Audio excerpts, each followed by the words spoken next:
Team. Okay, our workout for tomorrow, which is Wednesday at noon. All the days will run into each other. Or actually, every day is different. There's no routine, so I can never tell what day it is. Anyways, I was at the gym today. It was a good day, a lot of good energy there. So I'm psyched for this workout because I stole it from some of Lisa Warren's programming. Of course, I adjusted it. I had to make it harder for Cheetah. So what are we doing today? Look down below or check the email for the workout. What we have is a 6-round workout. Now, I like doing timed workouts where we all take a break like we've been doing with the EMOMs because it gives us all a chance to stop and talk together.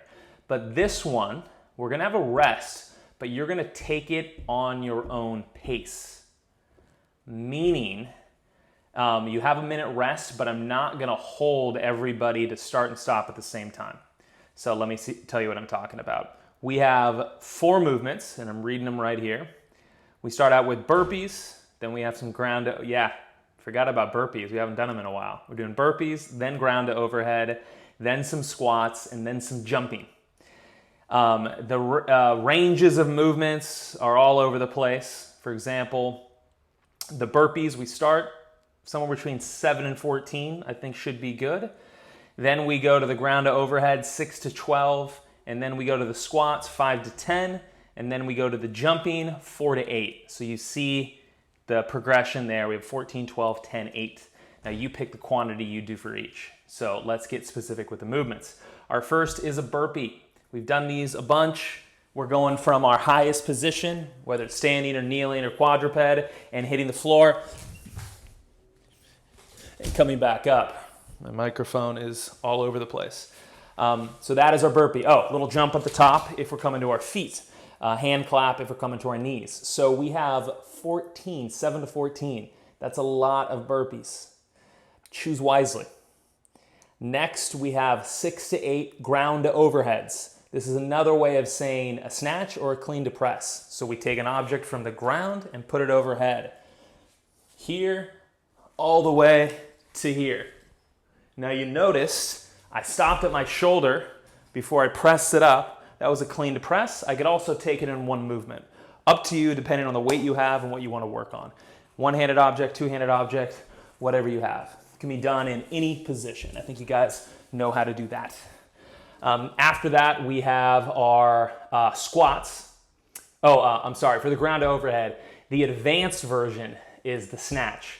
So if you want to make it harder, always add more weight, but then also add in the full snatch movement so we don't pause at the shoulder. When I tested this, I did a clean to press because 35 is pretty heavy for me to snatch, especially with my wonky shoulder. But it's up to you, depending on your weight. Next move are squats, 5 to 10 squats. Now, air squat is fine. If you want to make this, or squat substitute, high kneel, low kneel, glute. If you want to make this harder, add some weight. Hold the weight however you like. Front rack or goblet carry is fine. Shoulder carry is fine. Whatever you want. Even a farmer's carry on the side would be fine like this for our athletes that don't want to bring our arm up. Any one of those is fine. Of course, you can do that in kneel, and you're going to add a weight to glute bridges as well. And the hold is another way to challenge yourself. So if your weight's not challenging enough, because 10 squats isn't a lot if it's a light weight or air squats, we can do a challenging hold like an overhead hold while we do it. So Cheetah, overhead hold on the squats with that backpack would be good. Cheetah, sorry for picking on you the whole time. Squats for the third one. Fourth one, we're doing some jumping. So jumping is just going to be jumping in place. That is our most basic version. Just jumping up and down, little singles. Like we have a jump rope. Now, if you can't jump and are on the floor, the hand jumps is a fine sub. We can press like this. And you can make this as hard as you want by going out into more of a plank and doing these same jumps. If you're standing and you're jumping, to make it harder, I think what would be interesting is jumping over an object. That is our advanced version. I think that should cover most everybody. There are other jumping variations like a tuck jump you could do if you wanted to as well. Okay, so I think that covers our 4 movements. After you finish your last jump, you then rest for 1 minute. Now, as always, if you want to switch the order of these movements because of transitions, that's fine. Timing for this workout, I want that actual work to take 3 minutes maximum, then plus the 1 minute for rest.